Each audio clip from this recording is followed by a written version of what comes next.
L'éradication de la faim et de la pauvreté, une des missions premières de Hunger Project, justifie encore une fois ce partenariat avec le groupement de promotion féminine de Ndiégué pour produire et commercialiser le bissap bio.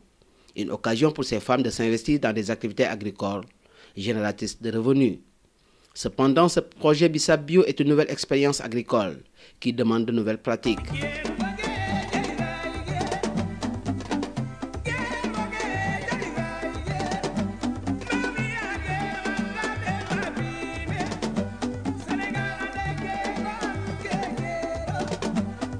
On est en pleine récolte, les femmes s'activent déjà à la tâche dans le respect total des normes.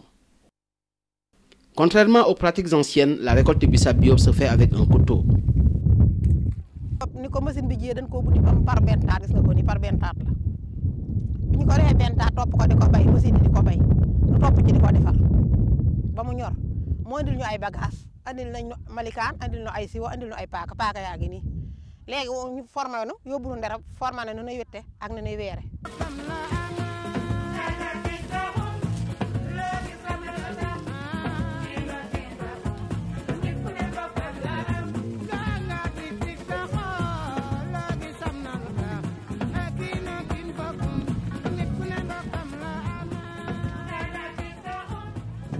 Aussitôt le bissap récolté, les femmes vont entamer la phase de décortiquage, une étape très délicate dans le cycle de production.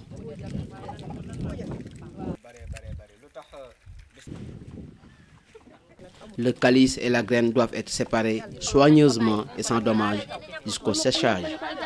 Toutes ces étapes sont suivies et contrôlées par les agents de Hunger Project.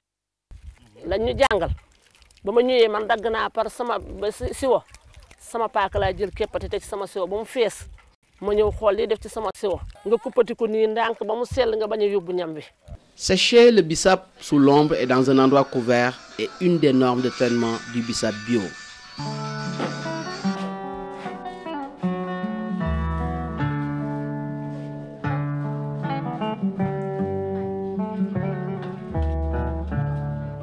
Le projet a mis tous les moyens nécessaires pour appuyer ces femmes, pour éradiquer, pour éviter le maximum de pertes dans cette production. C'est dans cette optique que des séchoirs ont été construits et octroyés aux femmes pour aider au bon séchage du bissap. On se rend bien compte que la production de bissap bio présente quelques caractéristiques qui sont très différentes de bissap traditionnel.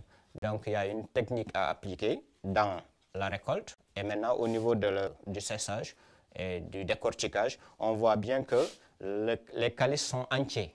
Donc ça permet non seulement un bon séchage dans un endroit couvert, ce qui nous permet d'avoir toujours un bissap bien lourd, donc nous avons l'avantage du poids. Les femmes appliquent toutes les techniques qui ont été apprises lors des sessions de formation.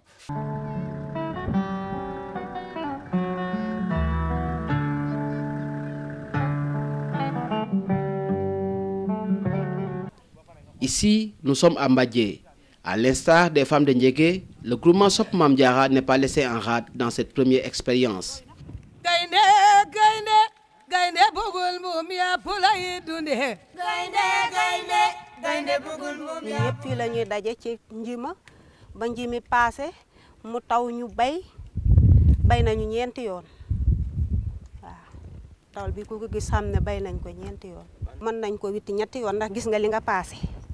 Des femmes dynamiques et engagées dans la culture du bissap bio.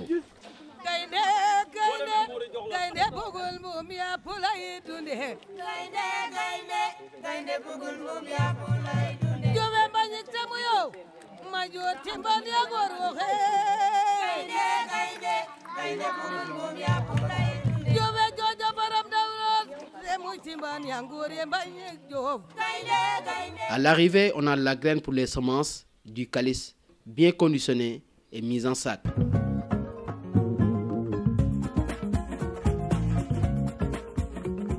Nous sommes dans un champ de démultiplication de semences et que les semences seront aussi bien traitées que les calices de bissap.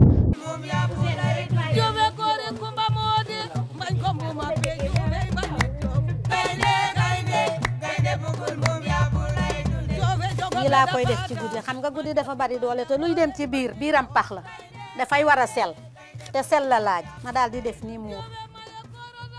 nii muur samay saaku ndax mboot jóge fi mbaa jargoñ baa leneen dugg ci samay saaku te lépp mën na laa indil arrivé mbaa mu indil la beneen jàngaro ma def ni samay saaku muur sama malikaan boo xam ne laalagut bu bees tax la tilimut du ma ko lal fi suuf du laal suuf su bot setee ma ubbi sama bunt sama kaadar ba ma cay defal gi daal di wàcce sama rido gis nga rido bi pour poussière bu jóge ci àll ba mbaa mu jóge ci garab yi mbaa mu naaw dugg ci moo tax ma di ko def nii ci néeg bi ma daal di lem sama malikaan defuma ci dara de morso bi loolu doo nga tax mu jóg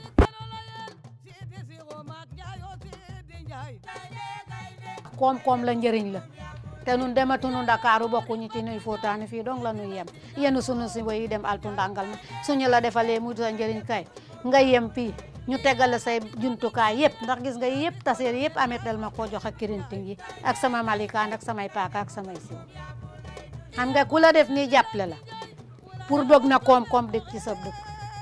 Toutes ces activités sont supervisées et polarisées par les comités des épicentres mis en place par Hunger Project. Hunger Project ñoo ko mettre en place bi ñu ko mettre en place bëri na volet yu fa ne yoo xam ni benn bokku ci ak moromam parce que am na éducation école maternelle ma nga fa ci dañuy yëngatu ci wàllu éducation dañuy yëngatu maanaam ci wàllu maanaam microcrédit suñ ko waxee mooy jigéen ñi di dem di déposer di leb di fay di kii boobu it am na fa dañ ko fay def maanaam dinañ yëngatu ci wàllu santé yi boobu it bokk ci activités yi nga xamante ni bii maanaam bokk na ci activités yi nga xamante ni bii Hunger Project dina ci jàppale kon volet yooyu yëpp noonu dañu former benn comité boo xamante ni bii volet bu ci mën di doon rek comité bi moo koy jàppale doxaayam. Une campagne qui s'avère satisfaisante pour Hunger Project après suivi et évaluation des différentes opérations. Par ailleurs, le plus important aujourd'hui pour ces femmes, c'est d'avoir maîtrisé ces pratiques agricoles et d'avoir gagné une place dans le marché international.